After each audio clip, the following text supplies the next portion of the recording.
Hai, pakcik baru saja habis exercise. Hari ni pakcik nak ajar hampa tentang tumbuh-tumbuhan. Persoalan yang banyak orang tanya, penting ke tumbuh-tumbuhan ni? Macam mana tumbuhan bernafas? Apa proses yang dijalankan oleh tumbuh-tumbuhan? Tumbuh-tumbuhan tu ada berapa bahagian? Okey, jom kita kenali bahagian tumbuh-tumbuhan. Ini bunga. Ini daun. Ini nampak tu batang tumbuh-tumbuhan. Dan di bahagian atas pucuk. Sekarang pakcik akan tunjukkan akar.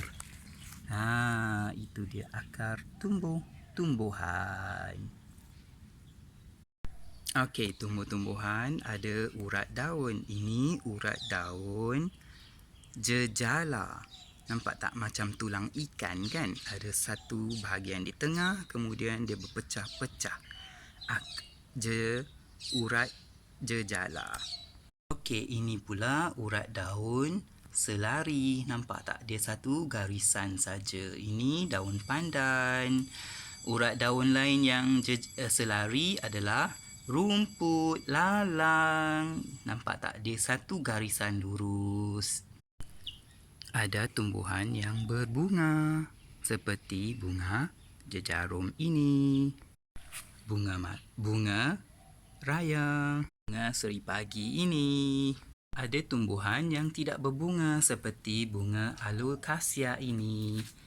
Dan ini juga tidak berbunga, alokasia juga. Ini adalah akar tumbuh-tumbuhan, akar rumput. Akar rumput ini jenisnya serabut. Nampak tak? Berserabut. Ada tumbuh-tumbuhan yang berakar tunjang. Akar tunjang biasanya pokok-pokok yang besar.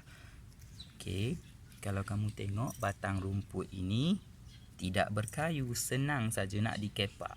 So, batang rumput tidak berkayu. Manakala nampak kucing pakcik tu. Ini pokok bunga Cina. Pokok bunga Cina ini batangnya berkayu, keras kan di dalamnya. Susah nak patah.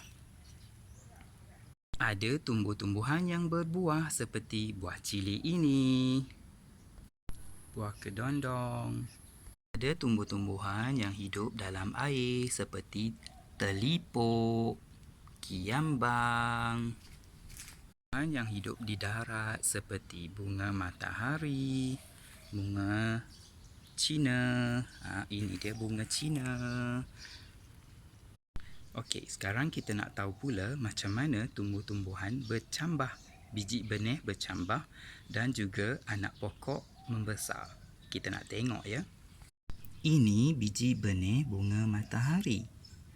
Biji benih bunga matahari ini memerlukan suhu yang sesuai, udara dan air untuk bercambah. Ini pula pokok ataupun biji benih bunga matahari yang telah pun membesar. Okey, tengok sudah ada daun. Anak benih pokok bunga matahari ini memerlukan cahaya matahari, air, udara untuk membesar. Okey, ini pokok keladi yang pakcik baru semai. Nampak? Ni keladi wayang kulit. Tak silap pakcik lah nama dia. Macam-macam nama orang panggil. Okey. Macam mana pokok keladi ini melindungi diri ya? Yes, batangnya mengeluarkan getah yang gatal apabila terkena kepada musuh. Jadi janganlah cuba-cuba hampa pergi petik daun keladi macam ni ya, sebab ia mengandungi racun yang menyebabkan kegatalan kepada kulit.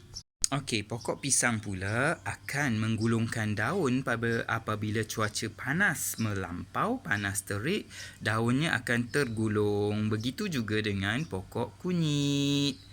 Okey, semasa katakanlah pokok pisang ini Pok Cik tanam di tempat yang berangin, apa yang akan berlaku pada daun-daunnya?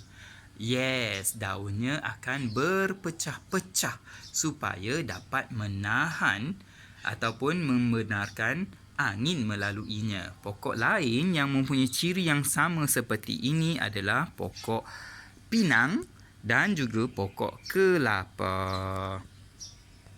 Okey, ini adalah pokok kaktus.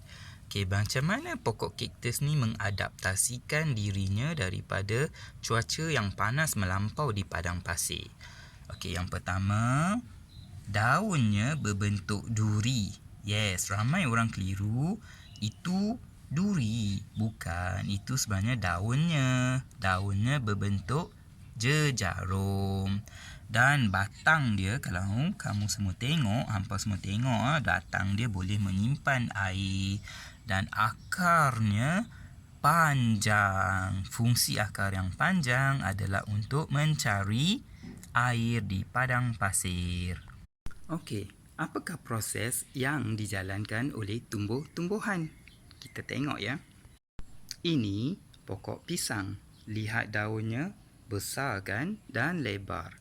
Okey, kenapa daun pisang berwarna hijau? Di dalam daun pisang terdapat klorofil. Klorofil ini membantu tumbuh-tumbuhan dalam proses membuat makanannya sendiri yang dikenali sebagai proses fotosintesis. Semasa proses fotosintesis, daun tumbuh-tumbuhan akan menyerap cahaya matahari oleh klorofil. Kemudian, akar pada tumbuh-tumbuhan akan menyerap air dan membawa air ke daun. Di dalam daun berlakunya proses fotosintesis. Udara iaitu karbon dioksida, cahaya matahari dan air bergabung dalam proses fotosintesis. Apabila berlakunya proses fotosintesis di dalam daun, tumbuh-tumbuhan akan membebaskan gas, oksigen dan juga membentuk kanji. Tumbuh-tumbuhan buat proses fotosintesis je ke? Tidak. Selain proses fotosintesis, tumbuh-tumbuhan juga melakukan proses respirasi iaitu proses pernafasan. Jangan keliru kerana ramai yang ada miskonsep. Tumbuh-tumbuhan menggunakan karbon dioksida untuk bernafas? Tidak. Tumbuh-tumbuhan seperti manusia dan benda hidup yang lain menggunakan oksigen semasa proses pernafasan. Namun, ramai manusia yang keliru dengan proses fotosintesis. Semasa proses fotosintesis, tumbuhan menggunakan karbon dioksida dan membebaskan oksigen. Tetapi, pada proses pernafasan, tumbuh-tumbuhan seperti pokok pisang di belakang kita ini menggunakan oksigen dan membebaskan karbon dioksida. Jadi jangan keliru, tumbuh-tumbuhan menjalani dua proses, iaitu proses pernafasan dan juga proses fotosintesis. Jadi penting ke tumbuh-tumbuhan kepada manusia? Ya, sangat penting. Okey, pisang ataupun buah-buahan membekalkan sumber makanan kepada manusia. Okey, nampak tak? Dua ekor lebah sedang mendebungakan bunga matahari Pok Cik. Jadi, tumbuh-tumbuhan ni sangat penting untuk haiwan-haiwan mendapat sumber makanan. Lebah itu mengambil madu, pada masa yang sama dia mendebungakan bunga matahari. Selain daripada buah, kita juga menggunakan sayur-sayuran sebagai makanan, ya. Begitu juga untuk haiwan. Bayangkan jika haiwan-haiwan yang tinggal dalam hutan itu tiada tumbuh-tumbuhan, apa yang mereka akan makan agaknya, ya? Dan di dalam hutan itu juga adalah habitat untuk haiwan. Jadi tumbuh-tumbuhan adalah sebagai habitat tempat tinggal haiwan, sumber makanan dan juga ubat-ubatan. Tak dilupakan juga, tumbuh-tumbuhan adalah membekalkan oksigen kepada manusia untuk proses pernafasan. Bukan sahaja manusia yang menggunakan oksigen yang dibebaskan oleh tumbuh-tumbuhan semasa proses fotosintesis, semua benda hidup menggunakan oksigen yang dibebaskan oleh tumbuh-tumbuhan. Jadi, sangat pentinglah tumbuh-tumbuhan kan. Janganlah kita tebang sesuka hati tumbuh-tumbuhan.